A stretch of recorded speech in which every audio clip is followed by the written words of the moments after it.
With me today, I have Trevor Scott, who is the MD of Simarco International Limited. We'll hear from Trevor shortly.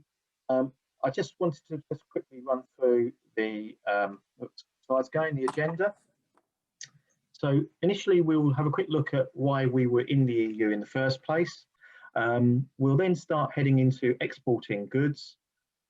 Then we'll have a quick look at importing goods, look at the commodity codes and contract terms, which are really important. And in summary, we will close with some closing remarks just after we've had our breakout sessions and we've had a bit of a chance to discuss those issues between us around the table. Now, under commodity codes and contract terms, we will also mention rules of origin. I know that's causing a lot of businesses issues currently. Okay, so initially, why were we in the EU?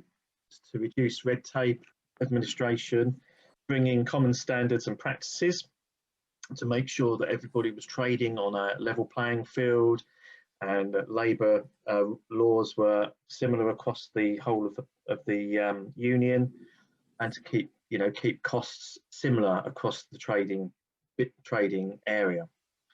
It was also to allow free movement of people, and this is an absolute critical part of the reason the vote went the way it did. It's one area that was sold very heavily in the process. And we wanted to reduce currency restrictions, have no customs and no duty, and just manage VAT in the local territory, which makes life a lot easier for trading. Something we were just talking about just now. Over to Trevor, who's going to kick us off with a little bit about exporting goods. And I'll be joining you again shortly as well as we go through. Thanks, Mike. As Mike said, we've obviously got into the new norm since the 4th of January. It was a challenge for the first 2 or 3 weeks, but we started getting into a rhythm now. So a lot of what I will be going through today is kind of the practicalities of what needs to be followed and some of the lessons that we've learned along the way to be able to keep goods flowing both ways for imports and exports. So really the main criteria is obviously an export declaration needs to be submitted. That can be handled by yourself as a shipper, or it can be handled by companies like us, sort of a freight forwarder logistics company. The majority of what we're seeing is it will be passed to companies like us because we will run groupage services. So 1 to 5 pallets, 6 pallets. And what we do is then we combine the groupage loads going out to Europe. So we have customs teams working and liaising with yourself as shippers. So EORI numbers, again, everyone's talking about EORI numbers, so a EORI number is very important. All export declarations will go through to what's called the chief system, but also there's CDS you might have heard of as well. So CDS is not up and running yet, should have been up and running about 2 years ago, but still delays and still unsure when that's going to be coming forward.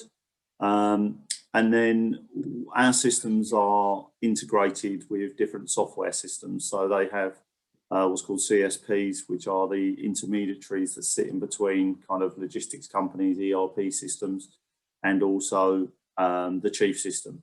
Yeah, I mean, as I said to you, it's your choice how you want to do it. Depends on your volume. If you were doing it yourself before we even collected any goods, we would need to see copies of the export declarations and your commercial invoices. So some of the pitfalls, in particular, what we've been seeing is you need to really think about the customs duties and the taxes owed in the destination country. I say this a lot. Remember, the EU is a trading bloc, but it's 27 different customs regimes.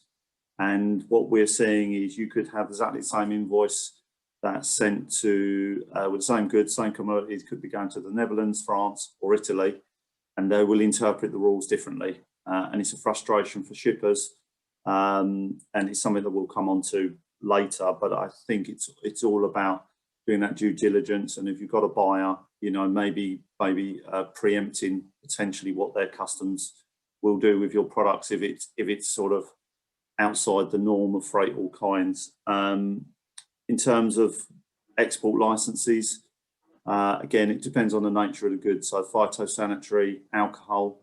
As I said to you, it's a destination. So Italian, say, Spanish customs will deal with something in a completely different manner than what, say, Northern Europe will.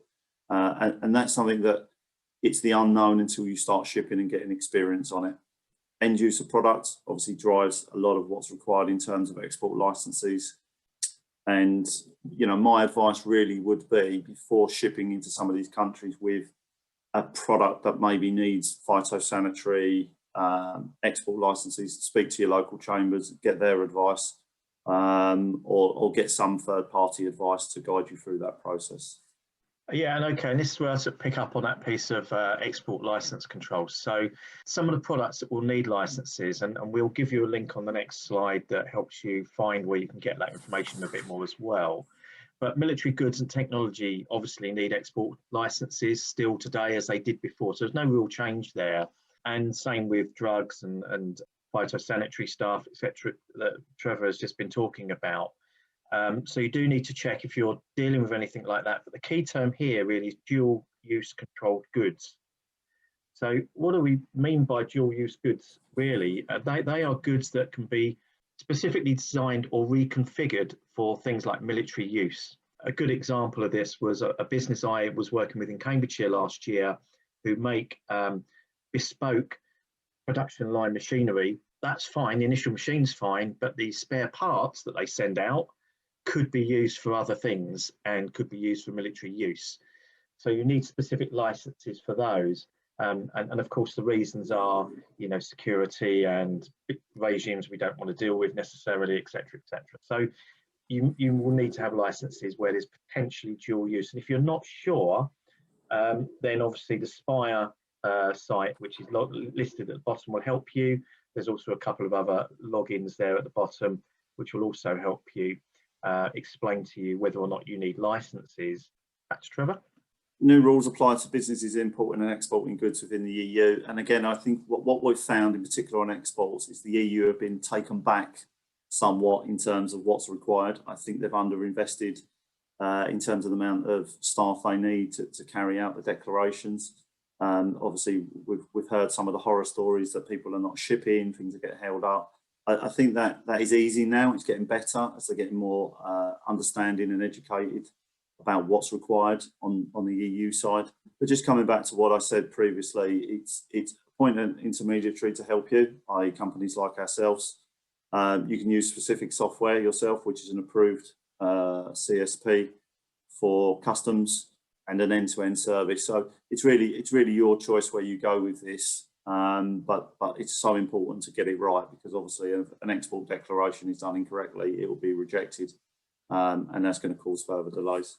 So in terms of the information required to do an export declaration, so exporters EORI numbers, commercial invoice. So commercial invoice will drive everything. And again, as a company, what we've done from day one, and we got very strict after 2 weeks, and it's working, and this is beneficial for the shipper and also for us, and also helps when it lands in the EU.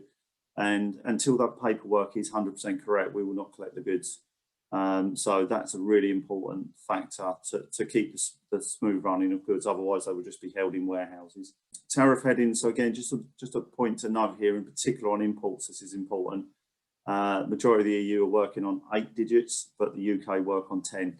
So there's a difference there. So the EU will say, well, it doesn't matter, you know, because you just add 00 at the end. Once you start getting into the tariff headings, just adding 00 doesn't work, because it does categorize into different headings.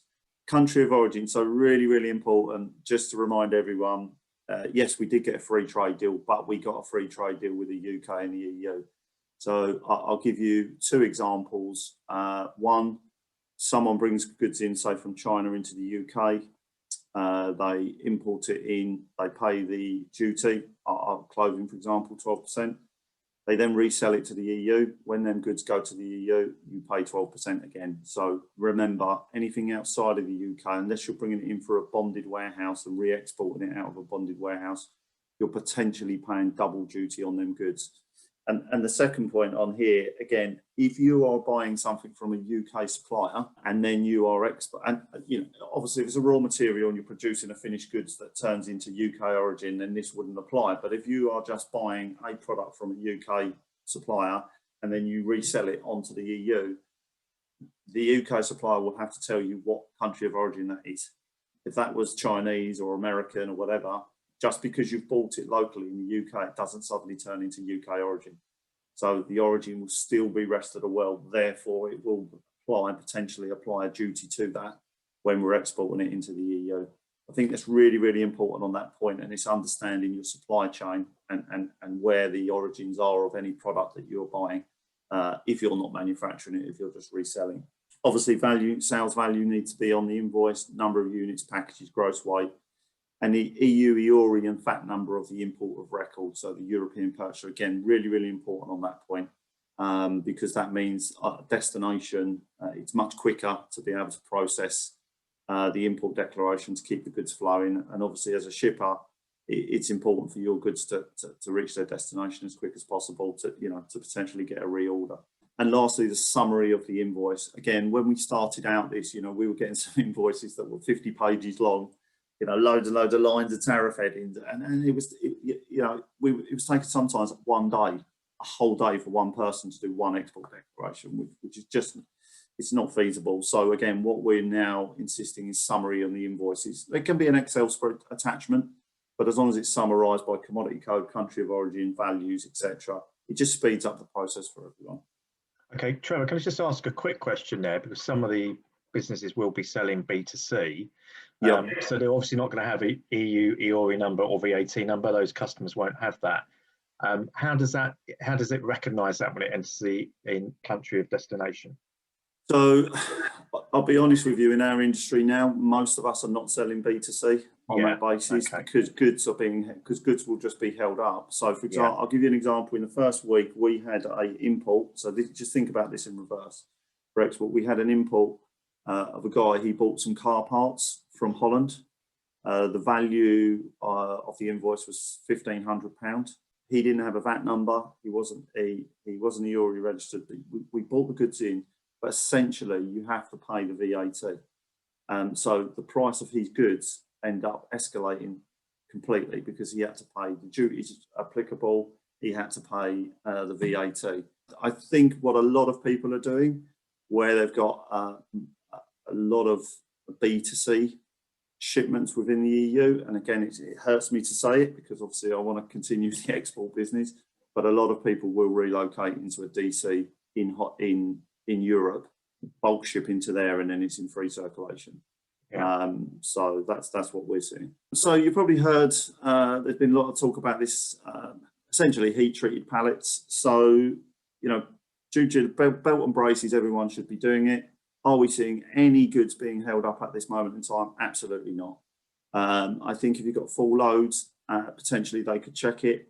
I think it may be coming down the line as border checks get more enforced this end from the beginning of July. So, my advice is, yes, ship it on it. But if you don't at the moment, I'm not sure it's really going to make a major difference. As what I said earlier, document correctly to meet local and foreign government requirements. Again, just think about the market you're actually going to, speak to your buyers, see if there's any different customs checks that's required in that country. It's not a sort of one size fits all when you're shipping to the EU. There are regional nuances. And also ensure against your damage and loss, and also in case there's some delays. So again, what we're seeing is potentially with these awkward items, say in Spain or Italy, that the demurrage charges can go through the roof very quickly. So I think it's all about preparation and due diligence with your buyer to make sure you've got the right documents in place for the local customs officers, and they're kind of saying, yeah, if you ship it on these documents, we'll be okay. So why use a freight forwarder? Well, basically everything I've just said, probably. It can get complicated. What we will do is we are the intermediary, so we understand obviously the import rules and regulations. We can discuss with our partners in all the different countries. So if there are delays or any issues, we kind of can talk directly with them. We've got experience. We've probably seen most of it before, so we can negotiate our way through that on your behalf. We can review the documentation, commercial invoices, and prepare any documentation, transit documents. So essentially, we pick up all that work for you.